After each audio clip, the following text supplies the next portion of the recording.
And joining me now from across the pond, an interview we've been trying to do for several weeks now, we are joined by Charlie Veitch, founder of the British Love Police. Recently, he was invited to be a part of a British BBC documentary series about conspiracy theorists and was taken to see some of the sites around 9/11 here in the United States and talk to a variety of experts, and has now officially changed his position from being one of the most outspoken advocates of 9/11 truth to saying it couldn't have possibly been the government because they're not competent enough to have pulled something off. Charlie Veitch, thanks so much for being with us tonight.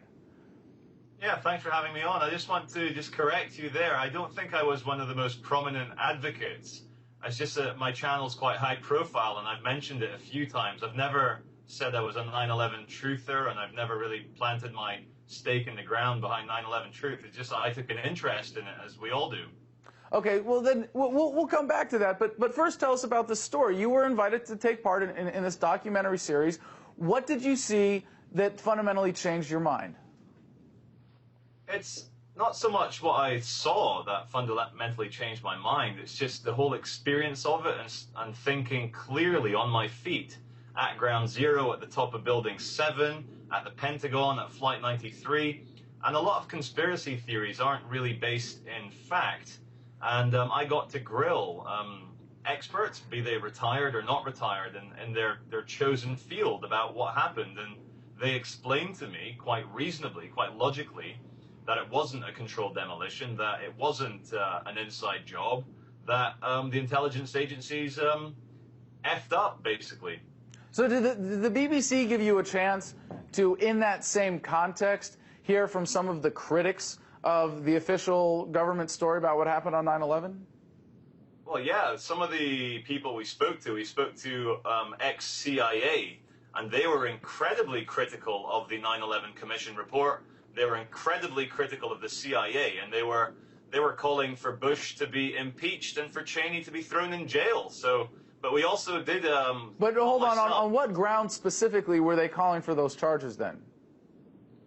Well, basically the incompetence failures around 9/11, and also the lying about the WMDs in Iraq and the invasion there. So all stuff that happened on the day of or afterwards, nothing in premeditation, nothing in terms of conspiracy, let it happen on purpose or made it happen on purpose. But you're saying you talked to people at the CIA and FBI who were saying that for what they did on that day and what they did following, Bush and Cheney should be investigated and possibly prosecuted for their actions around 9/11 and covering up government incompetence.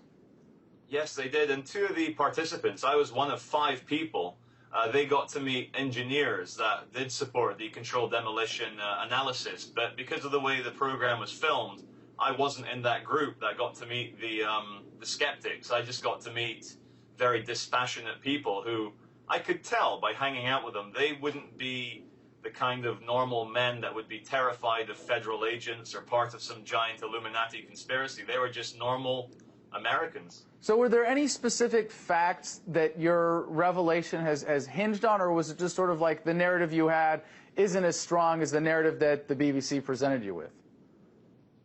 That's a very loaded question, Adam. Firstly, it wasn't a revelation, and I have to, I can't accept the 2 options you've given me there. Okay. It wasn't a revelation. It was just to kind of guess. I'd spent 4 or 5 years looking at the conspiratorial view of 9/11, and then before I went to America, I started to have my doubts, saying, wait a minute, what if those buildings fell pretty much as we've been explained? What if Building 7, there's some strange anomaly there which we don't know because we're not engineers?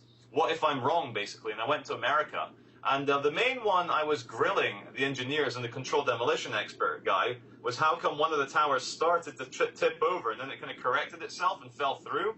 But then when you actually study, and there's countless studies of how the actual World Trade Center is built with the middle columns and the outside bit. The stuff in the middle is just air. Okay, Charlie, we're going to have a chance to get into those details because we're going to have you back on to talk about this with Luke Rudowski and Jake DeLiberto when Luke gets back in a couple weeks. But you're saying that you've gone, for what happened on Building 7, you're now accepting the government story of some fluke rather than some of the very contradicting testimonies we've had of controlled demolition in response to some fluke or some other damage that day.